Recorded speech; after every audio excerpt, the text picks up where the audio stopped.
Well, we are going to show you some pretty stark video now. It is a Russian helicopter being shot down by Ukrainian forces. The pictures showing a Russian Mi-24 helicopter being struck by a surface-to-air missile come from a Ukrainian government source. It is not clear where exactly in Ukraine the strike took place, but a Russian helicopter being shot down there by Ukrainian forces. Well, the Russian President Vladimir Putin says everything is going to plan in Ukraine and the Russian army will fulfill its aims as part of what he calls its special military operation. Mr. Putin was speaking during a visit to the Aeroflot training centre near Moscow. He rejected suggestions that he'll introduce a state of emergency or martial law in Russia following his decision to invade Ukraine. When asked, Mr. Putin said that Russia had not deployed conscripted troops there, and that's despite reports to the contrary.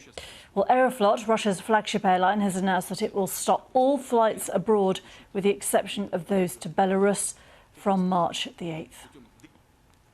Residents of Kherson, the only big city to have fallen to the Russian army so far, have been holding a loud protest in Central Square against the occupiers.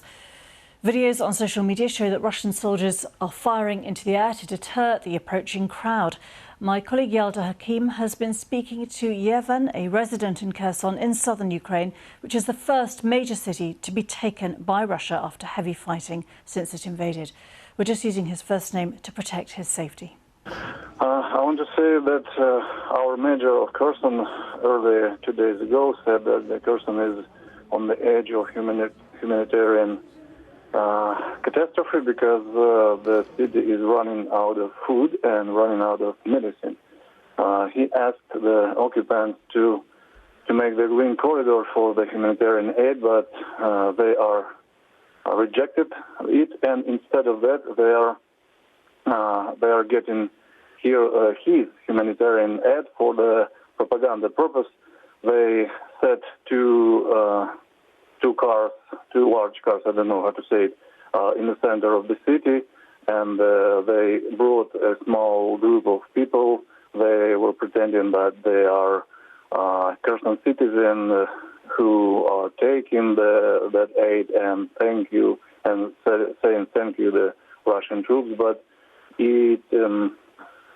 it was too small group, and the real citizens were gathered around, and they did take nothing. They said that we need nothing from the occupants, and they said to Russian troops, just go away. And today it was the second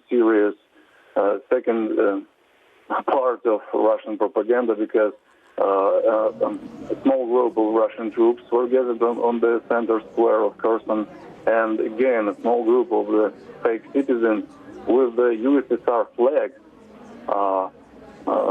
They were going. Is there, at the moment, Yevan, is there fighting in Kherson? Are Ukrainian forces trying to take the city back?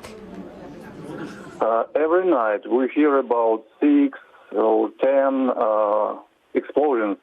It sounds like mortars, because we know how mortars sound from the first day, and we don't know who are bombing and whom. But today, Russian troops were firing in the air, but not on the people who are gathering, about 2,000 people. They are gathered on the center square, and they are screaming at the Russian troops for going away from the Ukrainian troops. Yes, so tell us a little bit more about the people who gathered there at the square. What did they say, and how did the Russian troops respond? The people on the center square, as I said earlier, the small group were the fake people with the Russian flags, but their recording for the Russian propaganda failed because 2,000 of real citizens were on the center square. They're surrounded this recording group, and they're screaming at Russian soldiers. They're demanding from them to leave Ukraine, to leave Kherson. They said that they are occupants, they are not liberators, and after some time this group will leave the central square, and a huge march of people were crossing the city, and we call it the March of Freedom, of Independence, and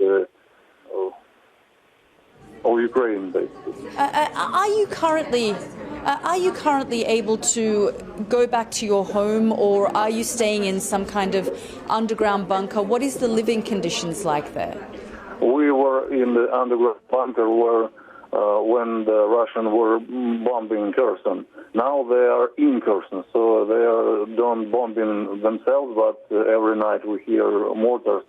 We don't know why. Now we are at our homes because we are trying not to go outside because Russian troops are stopping cars, checking what is in cars. They are checking even phones. They are listening the gallery, and they are searching evidence for helping Ukrainian army.